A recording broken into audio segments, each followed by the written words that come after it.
প্রথম দিন থেকে আমি বলেছিলাম অন্তত এই পরিযায়ী শ্রমিকদের সরকারের পক্ষ থেকে একটা করে পরিচয়পত্র দেওয়া হোক। একটা করে পরিচয়পত্রের বিনিময়ে এই লক্ষ লক্ষ বাংলার পরিযায়ী শ্রমিক যারা, তাদেরকে কিন্তু আমরা অনেকটা সুরক্ষা দিতে পারতাম, তাদেরকে অনেকটা বাঁচার রাস্তা দিতে পারতাম। পশ্চিমবঙ্গ সরকার সেদিকে তাকায়নি। কারণ পশ্চিমবঙ্গ সরকার চাই পরিযায়ী শ্রমিক মার খাক, মার খেলে কুমিরের কান্না কাঁদতে হবে। কুমিরের যেমন চোখে জল বার হয় না, সেরকম করে কাঁদবে, কুম্ভীরাস্ত্র ফেলবে এবং ভোটের বাজার গরম হবে। এই জন্য পশ্চিমবঙ্গ সরকার চায় না পরিযায়ী শ্রমিকের সমস্যা মিটে যাক। এক।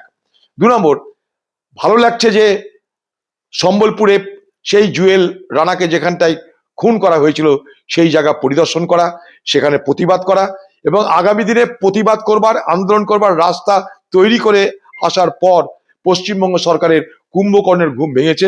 ভোটের বাজার দেখে জুয়েল রানাকে তো এখন আর কিছু করা যাবে না। জুয়েল রানার জন্য তো আমরা তো প্রতিবাদ করিনি, জুয়েল রানার জন্য তৃণমূল তো কিছু করেনি। সেটাকে ঢাকতে কি করতে হবে? একটা চাকরি দাও।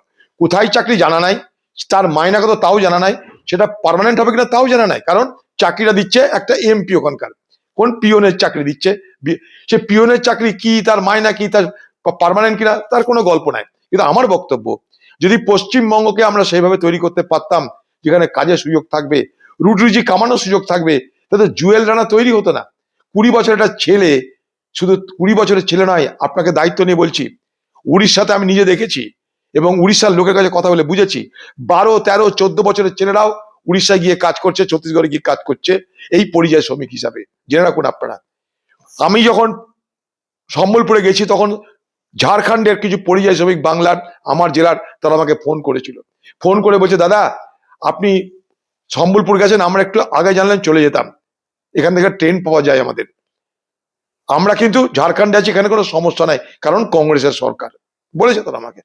পশ্চিমবঙ্গ সরকারের পক্ষ থেকে আমি বারবার করে বলেছিলাম, ভারতবর্ষের প্রত্যেকটা রাজ্যে যেখানে যেখানে পরিযায়ী শ্রমিক আছে সেখানে সেখানে একটা করে সরকারি অফিসার নিয়োগ করা হোক, যারা পরিযায়ী শ্রমিকদের ভালো মন্দ সব দেখভাল করবে, যাকে বলা হয় ওয়েলফেয়ার অফিসারটা দিতে পারে। ভারতবর্ষের প্রত্যেকটা রাজ্যের রাজধানীতে একটা করে পশ্চিমবঙ্গ সরকারের পক্ষ থেকে ওয়েলফেয়ার অফিসার নিয়োগ করা হোক, যারা পরিযায়ী শ্রমিকদের ভালো মন্দ, বিপদ আপদ সব ব্যাপারে দেখভাল করবে। আরামসে পারা যায়, একটা ওয়েলফেয়ার অফিসার নিয়োগ করা যায়, স্পেশালি মেন্ট ফর পরিযায়ী শ্রমিক, মাইগ্রেন্ট লেবার, আরামসে করা যায়। তাহলে তা যদি করতো তো পশ্চিমবঙ্গ সরকার, তাহলে আজকে জুয়েল রানাদের এই অবস্থায় দেখতে হতো না আমাদের।